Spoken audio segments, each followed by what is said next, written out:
produtos que vêm da agricultura familiar. Aqui temos os tipos de agricultura do Brasil, né? A gente destaca aqui a agricultura familiar, em amarelo, né? E ao lado tem um mapa aí com os tipos de grãos e culturas praticadas no Brasil. A fonte a gente coloca depois, aí no final.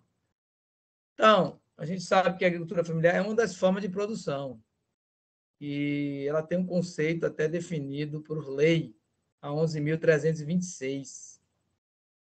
Então, o que tem a ver essa agricultura familiar com a agrobiodiversidade? A gente vai chegar nessa roda de conversa aí rapidinho depois. Então, ela é uma das principais, ou a principal, responsável pela produção de alimentos produzidos para o consumo da população brasileira, né? Aí tem os pequenos produtores, comunidades tradicionais, os assentados, tem a parte também dos aquicultores, extrativistas, esses aí realmente podem levar a danos ao meio ambiente, né? Todas as categorias de agricultura familiar, elas podem beneficiar a agrobiodiversidade, aí eu quero que a professora Eliane e o professor Marcos possam colaborar, ou podem também ser danosas a ela, né, a agrobiodiversidade. Então, é um sistema agrícola em que pessoas da mesma família trabalham na terra, né, e visa a subsistência, e, claro, que também abastecimento de mercados ali, tem até o programa de merenda escolar, que recebe muito do agricultor familiar. Segundo o censo, 77% das propriedades utilizam esse sistema, né? É um número bem expressivo. O censo está um pouco desatualizado, mas esse aqui é de 2017. Então, ainda tem uma grande relevância aí. Então, aí existem as políticas públicas voltadas para para a agricultura familiar. E a gente destaca aqui, nesse mapa, a questão da distribuição da agricultura familiar no Brasil. Está um pouco desfocado, mas observe, há uma predominância enorme aqui no norte, principalmente no Nordeste. Falei norte, mas é Nordeste. E também lá no sul do país, né? A gente tem as comunidades tradicionais lá no sul do país. Aqui tem algumas das referências. E aí eu trago a questão do selo, que esses dias, nesse programa, a gente acaba aprendendo muito também, né? Tem a ideia do selo, que eu não conhecia, acabei conhecendo há pouco tempo, que é o selo da agricultura familiar. Então, achei muito interessante a valorização do produto da agricultura familiar. E o que a gente espera com isso? Trazer, né, um manejo mais adequado ao solo, né, como a gente viu ontem, com menos degradação, já que não é uma monocultura, e também toda a manutenção da agrobiodiversidade. Só conversando com a professora Eliane, ela traz que tem muitas famílias que fazem manejos inadequados. Bom, aqui temos a ideia, né, do conceito, aqui já é um pouco repetitivo. O selo, eu não sei se vocês conhecem, é uma ferramenta, não é nova, mas é uma ferramenta que permite rastreamento e potencializa a comercialização desses produtos. Então, é interessante, sim, claro, né? Já que tem já uma tendência agora também a essa agricultura familiar levar alimentos mais orgânicos à mesa dos brasileiros. E esses alimentos orgânicos, queira ou não, eles têm um uso menor ou quase zero de produtos químicos para... Então, é um alimento bem mais adequado ao consumo, apesar do preço ainda ser um pouco mais alto. Então, esse selo também está ligado a essa vitrine, né, que você tem aqui, deixa eu linkar, que é a vitrine da agricultura familiar. Não linkou aqui. Não chegou a linkar ainda, não. E vai. Então, aqui você tem uma vitrine, onde você tem... Isso aqui é do Ministério da Agricultura, né? Você tem todos aqui os produtos, semente, pescado, chocolate, hortifruti, laticínio. É uma página oficial do governo que fala exatamente sobre agricultura familiar. Achei bem interessante isso aí. Eu queria dividir isso com vocês, né? Na verdade, a proposta aqui é uma roda de conversa rápida. Então, são 7 títulos de selo, são 7 tipos. O da mulher, da juventude, o quilombola, o indígena. Esse eu achei bem interessante com a nossa disciplina, que é o de sociobiodiversidade. Então, tem todo a ver com o nosso componente do curso e o de empresas. Então, cada um tem a sua especificidade, né? O do SENAF, né? O selo do SENAF é geral. O da mulher está ligado a esse gênero. A da juventude, de 15 a 29 anos. Quilombola, agricultor quilombola, indígena, idem. E o da sociobiodiversidade, produtos que estão ligados a uma portaria muito nova aqui, de 2018, que trata sobre produtos que preservam a biodiversidade, né? E o das empresas, que envolve a questão da agricultura familiar. Esses selos aqui eu não consegui identificar em produto nenhum, só consegui identificar esse verde aqui. Mas tem essa referência em alguns documentos dos tipos de selo. Quilombola, mulher, indígena, mas eu não identifiquei nenhum produto ainda. Só esse verdinho aqui do lado de baixo. Tem também como vocês, né, doutorandos, se vocês tiverem conhecimento de alguma família que faz agricultura familiar, vocês podem fazer com que haja essa solicitação. Está tudo naquela vitrine. E aí quem pode, né? Pessoas físicas que possuem declaração de aptidão ao PRONAF. O PRONAF está sendo discutido aqui agora, o orçamento para o PRONAF. Então, essas pessoas que podem buscar esse selo, as cooperativas e as empresas também. Então, aqui tem toda uma legislação, né? O selo começou em 2010, eu não conhecia em relação a ele, mas toda a legislação aqui de 2006 até 2019 que envolve essa agricultura familiar. Alguns produtos, esse aqui é um suco de uva que eu estava consumindo, aí eu identifiquei esse produto aqui. Identifiquei o selo. Bom, aqui nossas referências. A gente abre a discussão seguinte. Será que a agricultura familiar ela tem trazido realmente uma garantia maior para a agrobiodiversidade? Ou realmente é necessário que haja um incentivo, uma capacitação dessas famílias para evitar o manejo inadequado, né, do solo, dos recursos hídricos? Essa pergunta aí fica para professores e para os estudantes, tá bom? Professora Eliane, professor Marcos.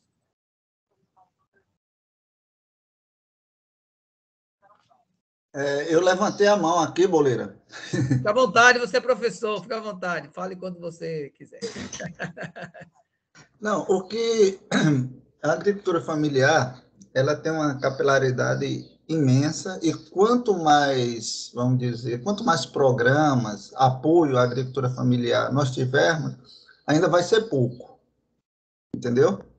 Quando eu olhei, eu vi o seu comentário lá no grupo do Selo Nacional e como você é pesquisador, torna-se curioso nesse sentido e buscou as informações, né? Ele socializou, sistematizou as informações e socializou conosco.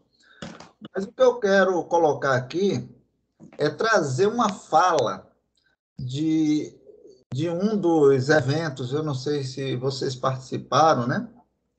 Os alunos aqui, os doutorandos participaram, deve ter participado, né? De um dos eventos em que teve uma participação de vamos dizer, de lideranças, né, de associações, eu não me lembro qual foi, mas ficou na minha memória a grande necessidade da gente estabelecer não somente, né, o recurso, o apoio para a produção, mas também para a comercialização. E esse selo, né, esse selo vem assim, tratar desse assunto. Porque uma dessas lideranças que falou num desses eventos disse que teve contato com um consumidor, né? E esse consumidor falou com ela, até uma mulher, falou com ela dizendo, olha, vocês devem estar super ricos, né? Porque os produtos orgânicos são caríssimos, né? Se formos estabelecer parâmetros de comparação do produto orgânico com o convencional, praticamente é 2 vezes mais o preço. Na pior das hipóteses, 1,5, né? Em relação a isso. Aí ela disse, não, não, continuamos, entre aspas, na mesma miséria, né? E esse lucro não é revertido para quem produz. Dito isso, eu trago, né, essa discussão aqui em relação ao próprio selo, que assim, dá visibilidade. Eu não sei como é essa tramitação para o selo, porque, por vezes, o pessoal diz, ó, a iniciativa é super legal, mas até atingir esse selo, será que vai ser igual a um produtor rural que chega no banco, né, para pegar um financiamento, e o gerente diz, olha, eu quero nada consta, quero esse documento, aquele outro, vários, um pacote de documentos que o cara chega e desiste de pedir esse financiamento e continua na mesma miséria, né?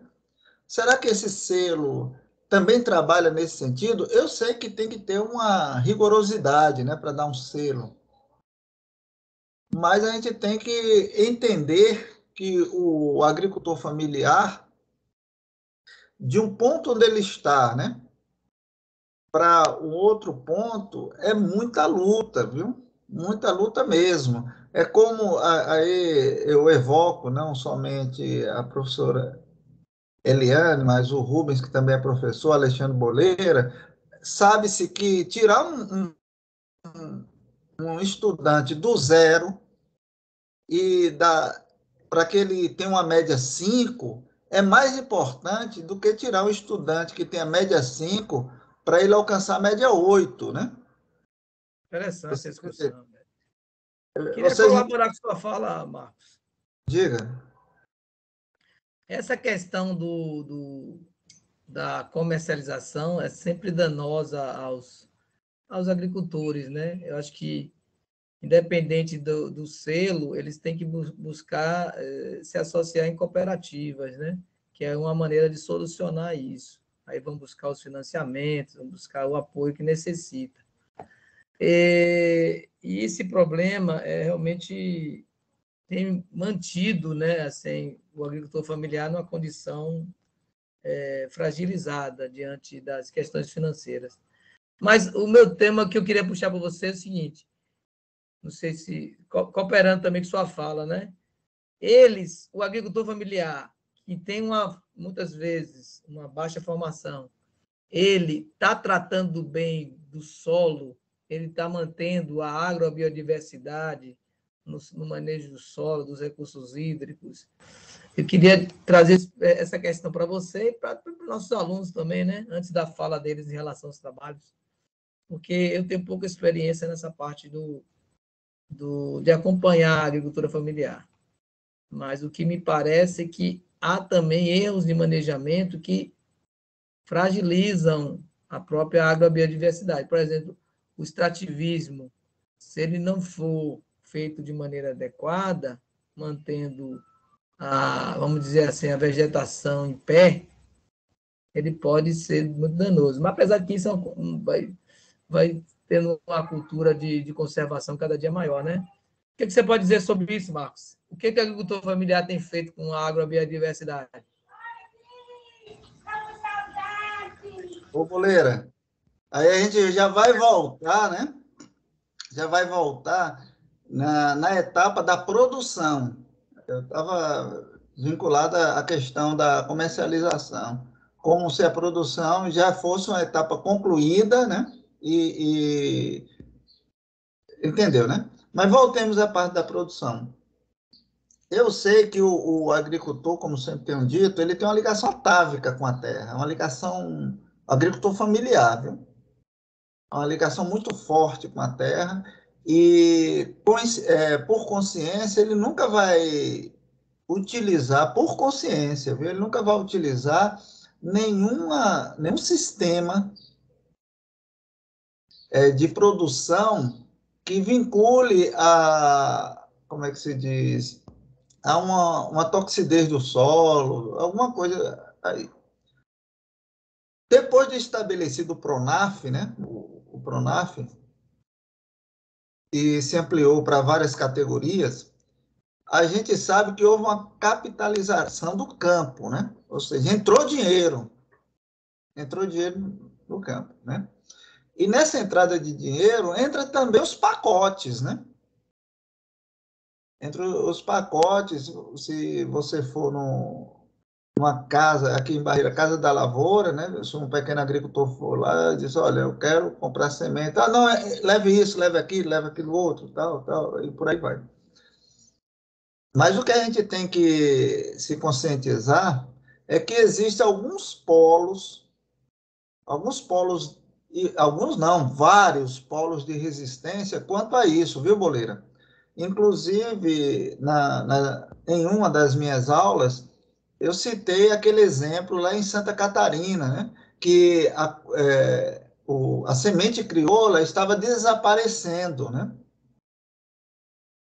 E as pessoas estavam, né, dependentes cada vez mais das sementes melhoradas, né? E uma vez que estava dependendo dessa semente melhorada, estava dependendo do pacote que vem a reboque, né? Para que essas sementes melhoradas atinjam o seu potencial de produção. E esse trabalho que foi feito lá, pegando alguns pontos, né, dessa comunidade lá em Santa Catarina, trouxe de volta, né, trouxe de volta a valorização da semente crioula e, por assim dizer, também o cultivo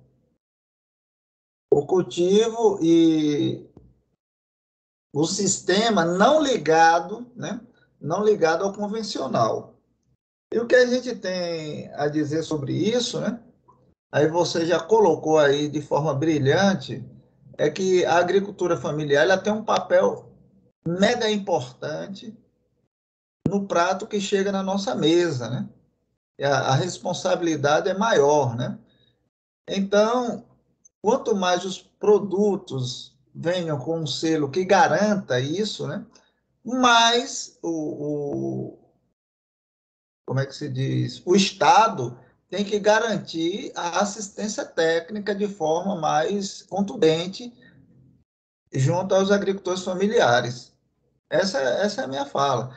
Agora, existe uma responsabilidade de nós que estamos aqui dentro da academia, né? Principalmente pela modalidade do curso, que é profissional, um doutorado profissional, cabe a nós vestirmos a camisa, né?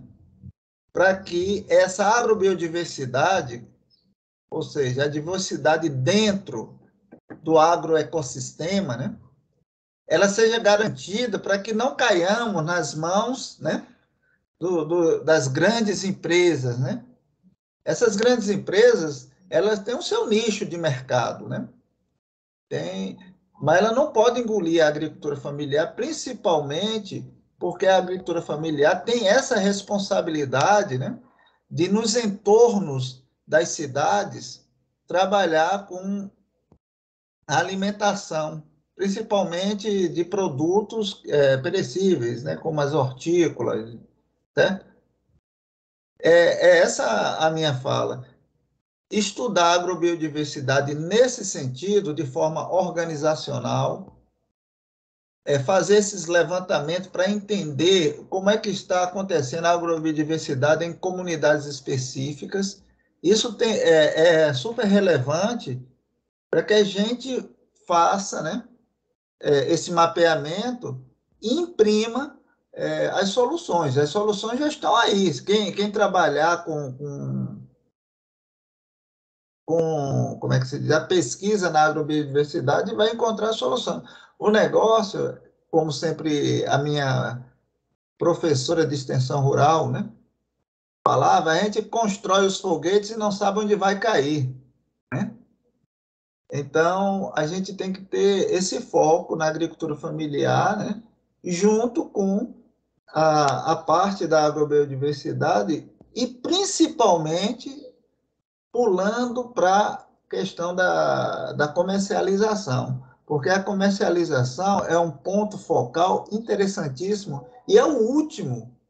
Se não houver começo, meio e fim, entendeu? Se ele produzir muito, né? E produzir organicamente muito, se ele não conseguir traduzir essa produção no benefício econômico para ele, então tá fora do que a gente entende, né, de sustentabilidade. Porque aí tem a sustentabilidade tem que ser justa, entendeu? Não é só a sustentabilidade ambiental, mas a sustentabilidade de quem está produzindo também. Economicamente, eu não sei, justa, né? Essa é a minha fala. A professora Eliane tem um repertório infinitamente maior do que eu, né? Ela pode contribuir antes do. Professora Leane, Você colaborar. conversa, Marcos, que aí esse repertório todo não. Eu acho que o gargalo da agricultura familiar é, é a comercialização mesmo, porque sempre existem os atravessadores. E eu vejo aqui em Paulo Afonso, por exemplo, os produtores de coco. Eles vendem um coco a 25 centavos e a gente compra uma garrafa de 2 litros por R$ 8. Então, acho que essa parte precisa ter um apoio maior nessa parte da comercialização, dessa cadeia que vai do campo até a mesa do consumidor, para ver também como funciona para esses produtores em termos de recursos, né? Porque eles gastam também, eles têm tempo. E quanto a essa questão da conservação, eu já disse em outra fala que eles necessitam de apoio técnico, porque eles fazem da maneira que eles sabem, né? E a gente não pode dizer que todo agricultor familiar ele cuida da terra. Não pode dizer que isso é verdade, que eles exploram também, exploram até quando podem, e depois eles saem, vão explorar outra área. Isso acontece muito, não são todos que têm a consciência de conservação. Então, assim, é um caminho muito longo ainda a percorrer para poder termos essa cadeia, né, bem amarradinha, onde todos sejam beneficiados, desde o meio ambiente até, né, o consumidor final.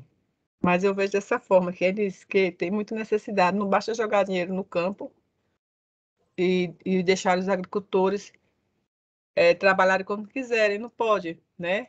Tem que ter projetos direcionados e assistência. Tem muitos projetos que dão certo e que têm assistência, mas a gente vê muitas pessoas que trabalham sozinhas, né? Então, eu acho que tem ainda muita coisa para ser feita. Existem modelos que dão certo, como do MST, que é maior produtor de arroz, é maior produtor de orgânico, mas nem todos têm esse perfil do MST, né? Então, eu acho que em termos de conservação, não acredito que não tenha nada assim direcionado para que tenha agricultura familiar nessa perspectiva de conservação. Acho que não tem. E a gente não pode acreditar que todos são bons coletores, que todos são. Que é o mito, né? O mito do conservacionismo, que eles não interferem na natureza de forma inadequada. Eles também interferem, mesmo as comunidades tradicionais, elas têm muitas experiências, mas também têm contribuíram também para essa degradação. Ninguém pode dizer que não, né? Por conta dessa falta de assistência falta de esclarecimento e até, às vezes, por ter herdado dos pais algumas formas de plantio, hoje, se você entrar numa comunidade, você pode não conseguir nada, porque também já a cultura já está arraigada. Então, tem uns fatores ainda que precisam ser trabalhados. É o que eu penso. Excelente, professora É o que eu Liane. penso. Hã? É o que eu penso.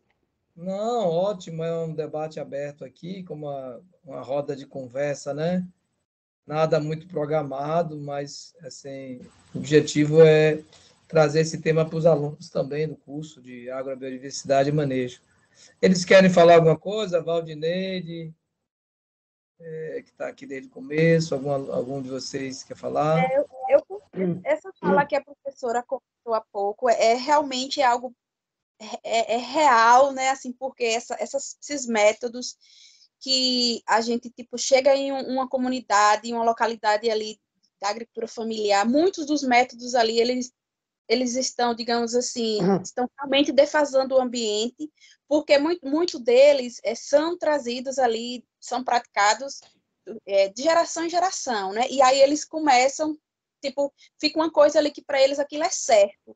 Então, quando chega, por exemplo, o apoio técnico, o assessoramento rural, o pessoal do ATE, que vem desmistificar algumas coisas que para eles são certas e que, tipo, ali é aquilo mesmo, aí tem uma certa resistência com relação a essas pessoas, outras já aceitam de boa, porque, tipo, tem uma conversa, um diálogo, e vai mostrando, né, os resultados, como é que tem que ser. Então, eu acredito que para tentar diminuir esses impactos aí com relação à agrobiodiversidade, é necessário sim haver esse assessoramento, né, com técnicos que eles vão então trazer práticas mais atuais, mais condizentes ali com a questão da preservação e conservação do meio ambiente, do solo, né, dos recursos naturais, enfim, e garantindo a produtividade ali do cultivo, né, que é o que importa, que é garantir a produção de alimento para as próprias populações se alimentarem, bem como também elas comercializarem. Então, eu acho muito importante essa questão. Da outra coisa é com relação ao que o professor Boleira falou, a articulação dessas comunidades em associações, porque ocorre uma comunicação entre todos os membros, aí também vai facilitar o acesso a crédito, consequentemente o acesso a esse assessoramento, e aí, enfim, né, trocar experiências de associações de determinadas locais com outras, né, durante encontros, e isso aí vai melhorando as práticas, né, e desenvolvendo as práticas agroecológicas nessas comunidades. Eu acho isso interessante, esses dois pontos que os professores falaram, viu?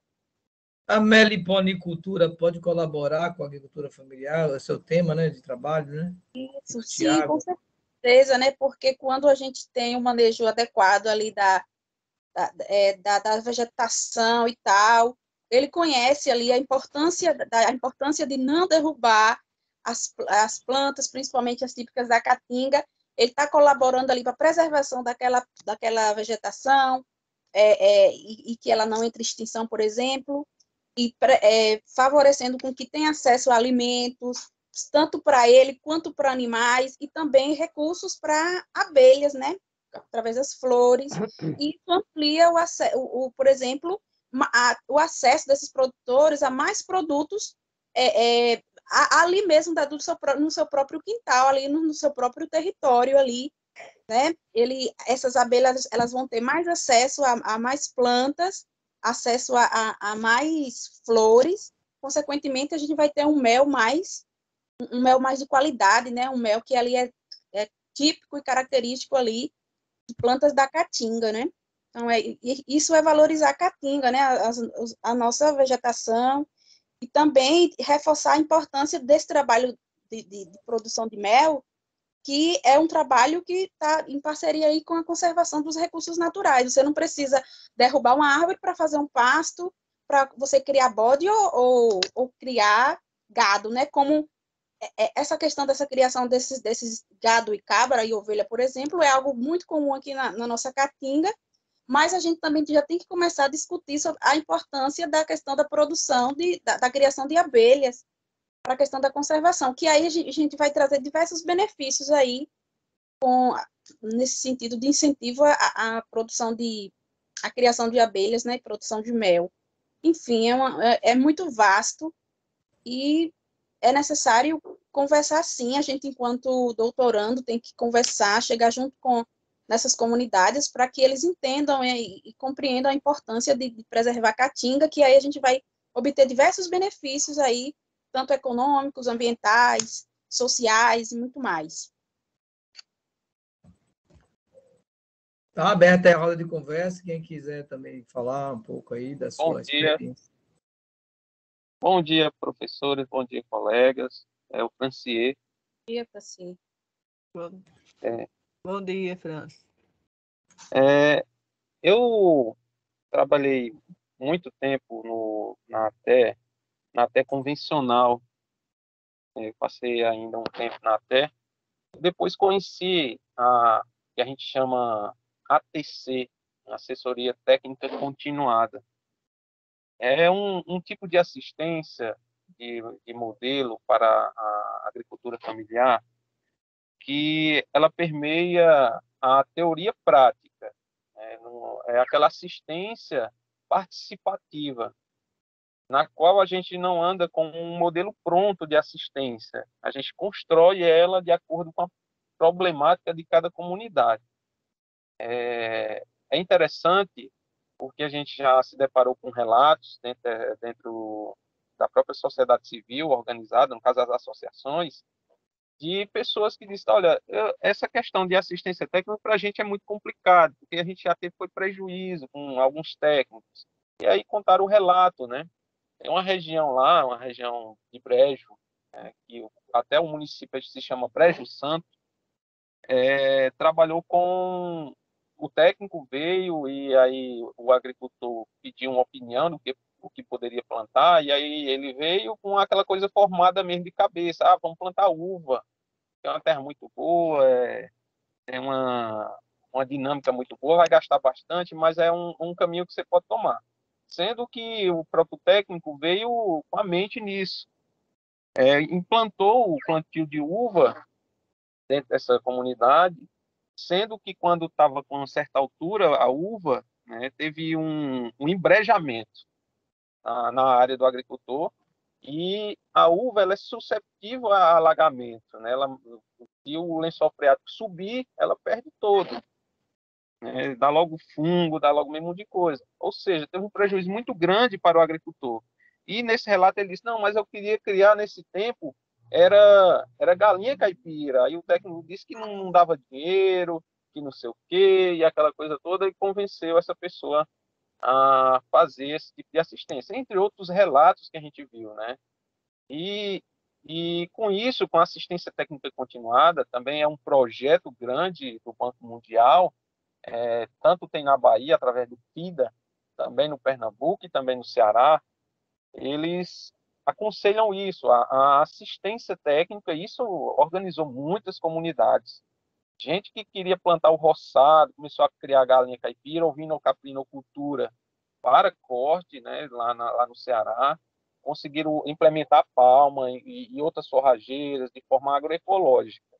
É interessante esse tipo de assistência, eu aprendi muito nesse ponto, e não é aquela coisa de palestra apenas. É realmente a gente fazer uma pequena parcela junto com a família em forma de mutirão. Geralmente a gente faz o sorteio da família, leva todo mundo para lá e a gente faz uma prática agroecológica, né? Tanto fazendo o início de uma recuperação de área degradada com o sistema florestal, como também a implantação de policultura. E isso tem na Bahia, eu acho que, não sei se os professores conhecem, que trabalha a policultura, a partir da permacultura. E aí a gente faz aquele remixidos de sementes forrageiras dentro aí vocês podem colocar, mas lá era arupemba ou bacia, e faz aquela misturada de sementes, de importância econômica e ao mesmo tempo ambiental. E aí vai fazendo os plantios. E deixamos uma parcela, geralmente era de 5 por 10, construída, implementada de SAF, e as famílias depois iriam dar continuidade. Esse foi o ponto que a gente achou interessante da assessoria técnica continuada. E continuada por quê? Porque ela se remete a, no mínimo, 3 anos de assistência, não como as que a gente tem aí, muitas vezes, de apenas 1 ano, e não tem uma continuação. E ainda acho pouco, porque o certo realmente era ter um acompanhamento até o mercado. E aí sim, quando se visse a sustentabilidade econômica, é que a gente pararia ou daria continuidade aos descendentes, vamos dizer assim, aos filhos, que iriam reiniciar também na própria atividade. Outro ponto sobre a questão do selo, hoje a gente já está muito forte para facilitar até o escoamento dos produtos no selo de produtos agroecológicos. Aí a gente tem hoje já um selo registrado, só que logicamente é uma produção não individual, mas sim coletiva dos produtos, que podem optar por essa opção de escoamento dos seus produtos. E assim, tem aceitação a partir da DAP jurídica dentro dos mercados. Tanto médio, não tem grande ainda, porque ainda não foi feita uma política que a gente conseguisse entrar nos grandes. E aí, quando eu falo grande, é uma rede atacadista de produtos agroecológicos, por exemplo. Mas já se avançou. E eu concordo com o professor Marcos que qualquer política para a agricultura familiar, ela é pouca ainda. Pouca. Porque, basicamente, nosso país, nosso Brasil, ele é sustentado pela agricultura familiar. Não é as grandes produtoras de agronegócio, de soja, de arroz, de feijão, que deixa o grão aqui. Geralmente é para exportação. E quem deixa aqui, geralmente é refúgio. Ou seja, escolhe a banana melhor, a manga melhor, exporta e deixa o refúgio aqui para a gente. E aí a gente vai ter a agricultura familiar como realmente a sobrevivência do nosso mercado local. É bem interessante e eu concluo, pelo menos parcialmente, nesse ponto, nessa fala.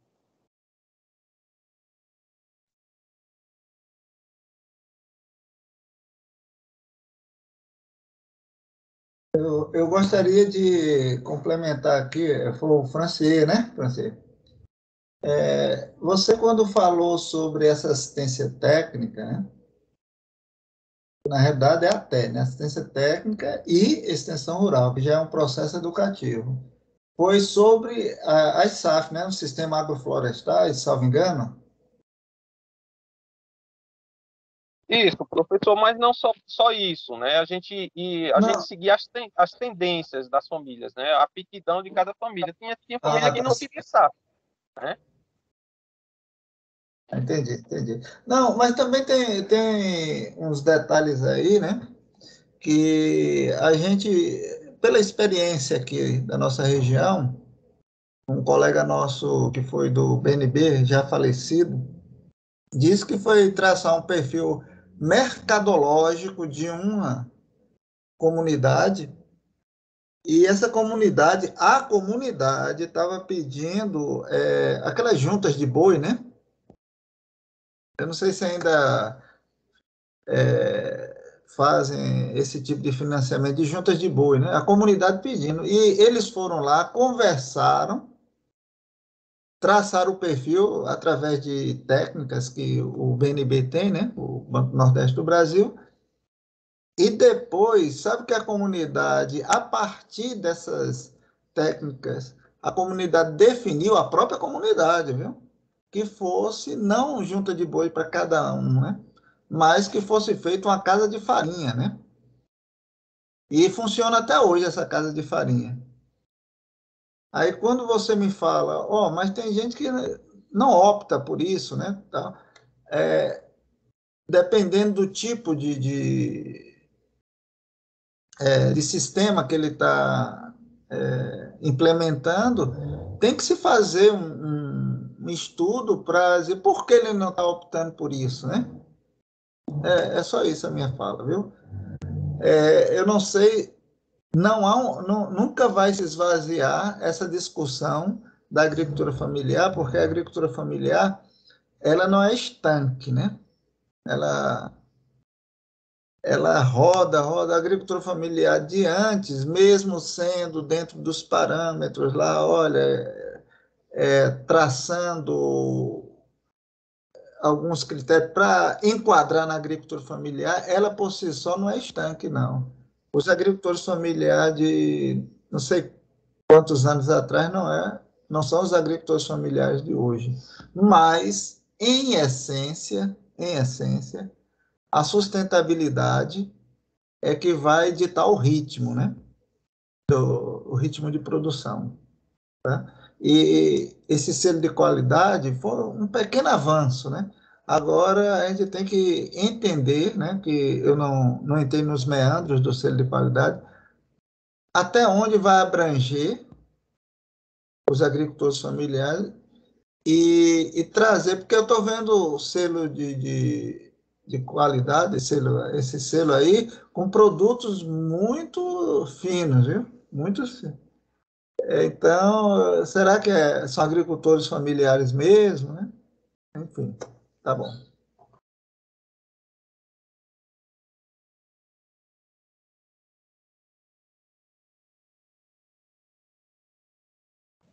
Pessoal, essa roda de conversa, né, foi no sentido de colaborar aí com a formação de vocês, docentes ou doutorandos do programa, né, que possam aí aproveitar no trabalho de vocês um pouco desse tema da agricultura familiar, a gente buscar aí subsidiar aí as teses e os produtos que vocês têm que gerar nesse doutorado profissional, né?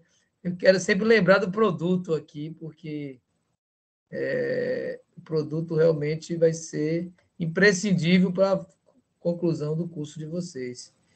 Estava até colocando lá no grupo, né? De repente eles têm uma proposta de um produto da agricultura familiar e conseguem até o selo, né?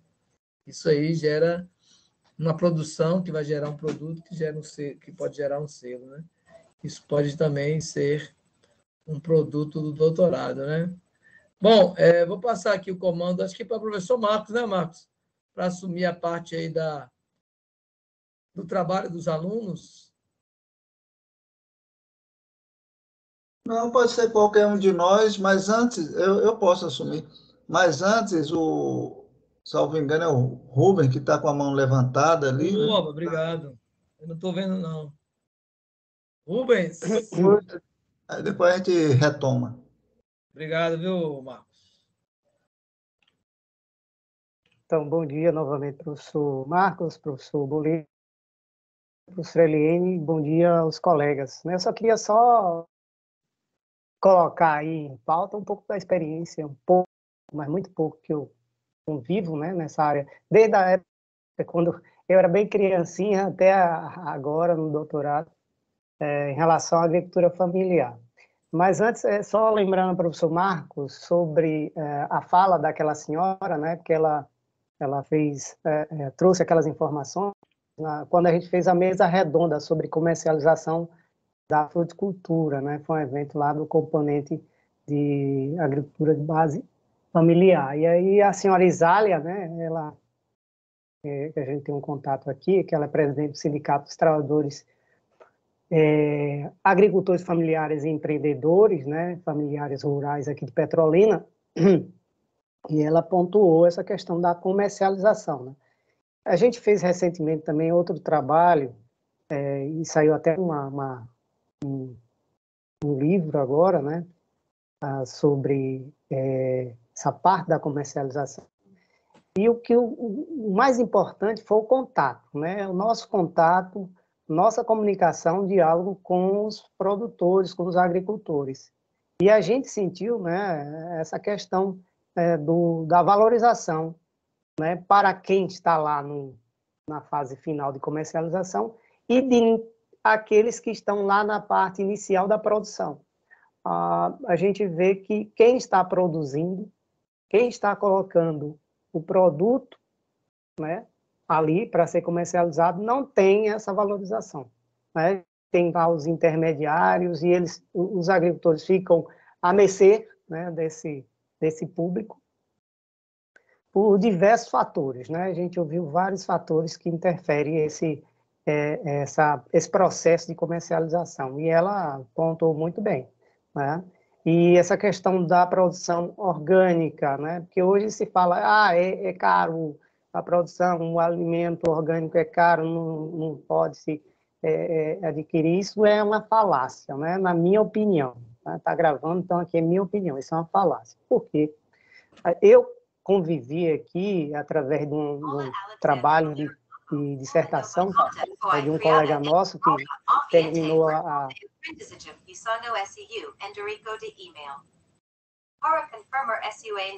terminou doutorado agora em antropologia na Paraíba, e a gente conviveu durante 2 anos com produtores, né, agricultores familiares, principalmente em hortas, aqui de Juazeiro, Petrolina, Casa Nova, Curaçá, Remanso, Centro-Sé e Pilão Arcado. Então, eles vendem até mais barato do que produtos considerados de produção agroquímica.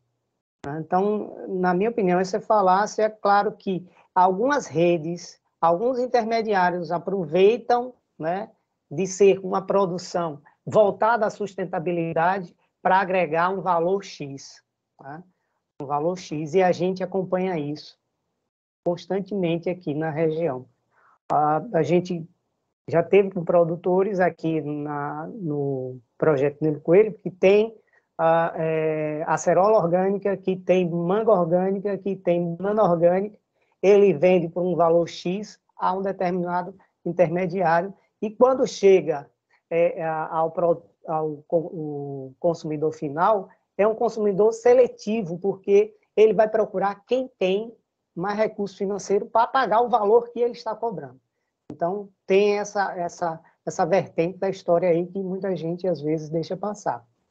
E eu digo com propriedade porque a gente vive muito isso. Em relação à extensão, à assistência técnica, o que a gente observa é que os governos não estão mais fazendo esse serviço. Eles querem terceirizar o serviço de assistência técnica e extensão rural. Na Bahia, a gente não tem mais a Emater, a gente não tem mais EBDA, e quem rege, e pouco, muito pouco, são as ONGs. Né? A gente acompanha muito isso. E aqui na região, claro que a gente tem alguns pontos pequenos, como os sindicatos, eles tentam, né, de alguma forma, apresentar esse trabalho de assistência técnica e extensão rural, mas é muito pequeno, muito ínfimo, né? Não consegue atingir a grande maioria. Tá? Outra coisa que muita gente não sabe é que, quando se fala em agricultura familiar, acha que o agricultor familiar é aquele que tem um pedaço de terra do tamanho só de 1 hectare, mas a gente tem agricultor familiar, né? E quando a gente fala agricultor familiar, que envolve toda a família. Que tem muitas... aqui a gente tem um agricultor que produz manga orgânica em uma ilha, que envolve toda a família, mas ele tem 8 hectares a 9 hectares de manga orgânica. Certo? Mas ele só produz manga? Não. Ele produz banana, só que uma quantidade menor. Ele produz acerola também, enfim. Então, tem essas vertentes, né, que se escondem, né, às vezes, por trás de tanta imagem que se coloca em relação à comercialização dos produtos orgânicos. E a extensão rural é fundamental, né? Aí o professor Marcos, ele é testemunha, porque ele já participou desse processo, e eu convivo, né, com o professor José Humberto aqui, principalmente porque a gente tem esse programa de rádio, mas ele sempre conta todos os relatos, e aí a professora Donice, que é pedagoga, né, da área de pedagogia, porque a gente tinha na Bahia um conjunto multidisciplinar na assistência técnica e na extensão rural. E aí os relatos é que esse grupo de profissionais, eles estavam sempre na comunidade.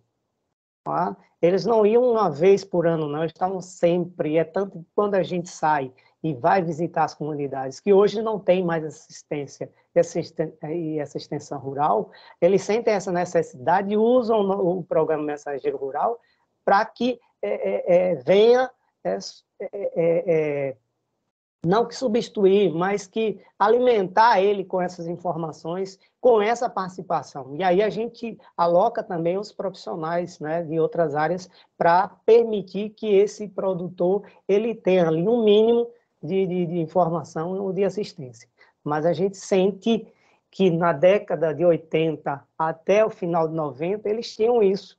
E eu já vi, né, aí obras, né, oriundas de projetos, né? Os relatos dos colegas aqui, que foram meus professores, são fantásticos. E que hoje a gente não tem mais isso. Tá? A gente não tem mais isso. E aí fica a questão, por que não? Porque os governos, seja federal ou estadual, principalmente aqui na Bahia, eles não querem mais seguir essa linha, né? De atender a essa parte da população, a esse nicho, né, de produção, né, que é o agrícola. Então, a gente fica, né, nesse questionamento constantemente. Certo? É a minha opinião, também um desabafo em relação a essa questão da comercialização e da assistência técnica e extensão, principalmente aqui na Bahia.